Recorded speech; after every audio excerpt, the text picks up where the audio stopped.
Moment important dans mon atelier, slam-moi ça.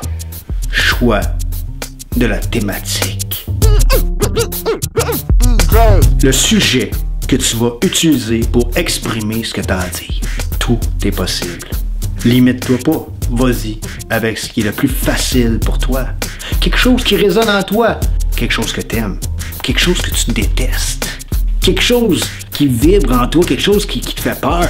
Quelque chose, au contraire, qui te propulse en avant. Une passion. Le monde est en changement. Pour moi, là, c'est quelque chose d'important, quelque chose qu'on peut facilement aborder dans un poème. Moi, là, j'ai décidé de choisir ce qu'on vit présentement. Ouais, parce que je le fais avec toi, cet exercice-là. J'ai décidé de livrer mes impressions, mes réflexions pour faire réfléchir. Tant à dire, tant envie de faire, tant de plans en l'air, de crainte de faire l'effet contraire. Qu'on reste prisonnier, les deux pieds coulés dans le fer du stationnaire.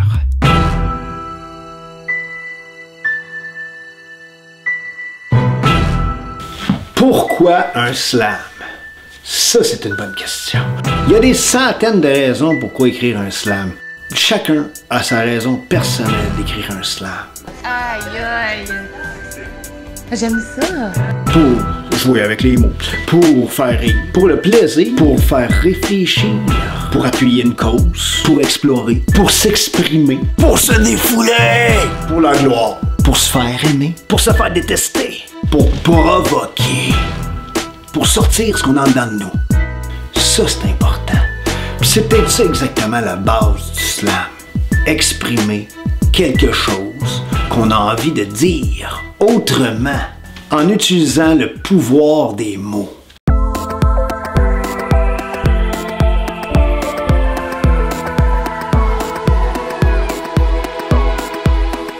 Donc, je m'attends à un poème d'une longueur variable, entre 8 lignes et 200 mots. Comment tu vas faire pour arriver à sortir toutes ces idées-là? Mais première chose, donc après avoir trouvé le sujet qui te parle, là, vraiment, tu vas développer un champ lexical. Un champ lexical, là, ça c'est comme un champ de mots, hein, avec des mots un peu partout. Donc imagine-toi un beau gros champ dans lequel tu vois tous les mots qui peuvent te servir dans ton texte. Oui, parce qu'on peut dire les choses de mille et une façons. Puis il faut choisir la façon la plus efficace. Pour faire notre champ lexical, évidemment, ce qu'on a besoin comme outil, c'est le dictionnaire. Le dictionnaire traditionnel, un dictionnaire des rimes, hein, aussi peut-être, ça peut vraiment aider.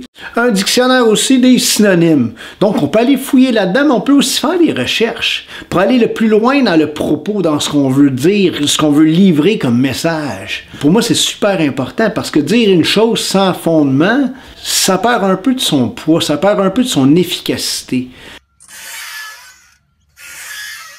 Donc, une fois que tu vas avoir fait ton champ lexical, que tu vas trouver tous les mots qui ont un lien avec ton sujet, puis vas-y assez large, essaye pas de faire un sens avec tout ça, là, présentement, là.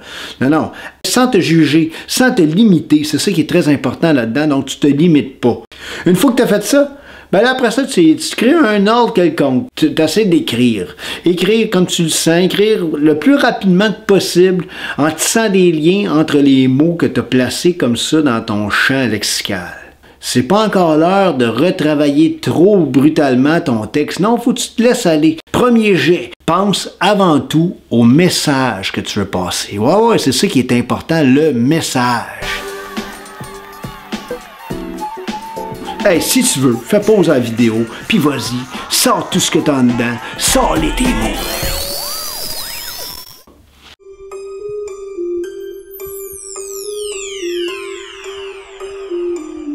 Il y en a plein de figures de style. Je vais t'en nommer quelques-unes comme ça, puis je vais essayer de les expliquer. Ça va aider un peu pour essayer d'en mettre. Fait que, tu sais, je ne vais pas te mettre un défi de mettre 2 millions de figures de style. Non. On va quand même essayer de trouver des figures de style pour enrichir ton texte. Une figure de style que tu pourrais utiliser, c'est l'ironie.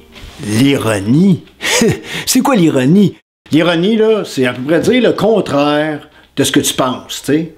Faire une blague avec ça un peu. Tu pourrais dire quelque chose comme « Hey, bravo Donald Trump! T'es un génie, car jamais tu ne te trompes! » Tu sais? Deuxième figure de style, ça c'est une figure de style que moi j'affectionne particulièrement, c'est la répétition. La répétition, c'est répéter le même mot souvent pour amener un effet quelconque dans son texte. Covid de l'économie, Covid de nos vies, le coco vidé, vie des gens trop aisés. Une autre figure de style intéressante, c'est la redondance. La redondance, c'est utiliser plusieurs synonymes pour vouloir dire la même chose dans un court énoncé, dans une courte phrase. Exemple, mettons, là, tu utilises la beauté. La beauté, puis tu écris une belle lettre d'amour à quelqu'un, puis tu dis « Tu es belle, tu es si belle, splendide, splendidement jolie, joliment agréable à mes yeux. » Tu es belle comme la papaya.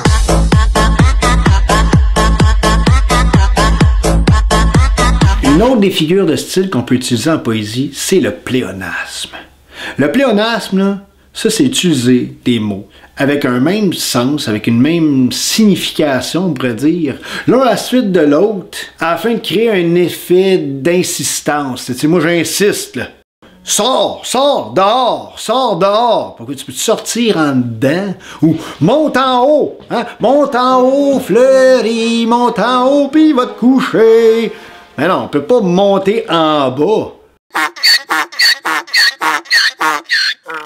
Dans la poésie, des fois, c'est le fun d'utiliser les pléonasmes. L'hyperbole. L'hyperbole, ça, c'est accentuer un élément, une idée, dans le but de créer une forte impression. 7 semaines de confinement, et on dirait que j'ai vieilli 3 ou 4 000 ans. L'accumulation. L'accumulation, c'est créer de l'amplification par une énumération de mots, un groupe de mots puis de phrases. Notre relation avec notre entourage, calmer nos élans de rage, de ravage, de gavage, redéfinir notre lien avec les biens de consommation. Le classique, la comparaison. La comparaison, c'est comparer des choses. Le mot-clé de la comparaison, comme. Je me sens comme Ulysse. Le 31e siècle. C'est parce qu'Ulysse avait terrassé le Cyclope et ainsi sauvé Télémaque, Thémis et Noumaios que les dieux de l'Olympe imaginèrent cette terrible vengeance. La métaphore. La métaphore ressemble un peu à la comparaison. Dans le fond, elle réunit deux éléments sans toutefois utiliser les mots de comparaison. Dans ma tête, un tourbillon d'idées puis de questions. Dans mon corps, la chrysalide d'un papillon. C'est-à-dire que je me sens fragile, comme un papillon à l'aube de naître. L'allitération.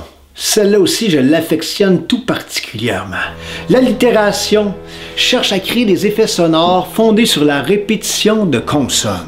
Les consonnes, comme les lettres S, P, T, Suzy. Une sangsue sensuelle censée participer à un film sensationnel a appris un samedi après-midi des producteurs sans souci que son rôle venait d'être supprimé. Voilà, toute la sonorité avec les S dans ce petit texte-là, c'est ce qu'on appelle des allitérations. Dans la même catégorie, il y a aussi les assonances. Les assonances, ça, c'est des sons vocaliques identiques, c'est-à-dire qui utilisent les mêmes voyelles. Portez attention au son « an », créé avec le AN ou EN. C'est là que vous allez comprendre qu'est-ce qu'une assonance. J'avoue que ça me dérange, tous ces déchets puants que je mange, qui me démangent, tous ces toutous bouffants qui ne valent plus le change, des vieux vêtements à franges. Pour écrire un bon poème, un bon slam, ce qu'on a besoin, c'est premièrement une thématique efficace, une thématique qui nous parle, qui résonne en nous. Il faut faire la recherche, nourrir notre champ lexical, développer un vocabulaire, utiliser des dictionnaires. Une fois qu'on a ça, on écrit notre texte d'un jet, sans trop se tracasser, sans trop chercher à donner un sens précis, sans avoir les mots justes, mais en sortant ce qu'on veut dire, ce qu'on veut passer comme message. Une fois qu'on a ça, ben là on travaille et on retravaille notre texte, puis on le retravaille, puis on le retravaille, puis on ajoute des figures de style pour que notre texte soit beau et qu'on ait envie de le lire, de le relire et le relire à volonté. Donc voilà qui résume un peu tout ce qui est en lien avec l'écriture de ton slam. Là, ce qui reste à vraiment savoir, c'est comment bien le performer, bien le présenter.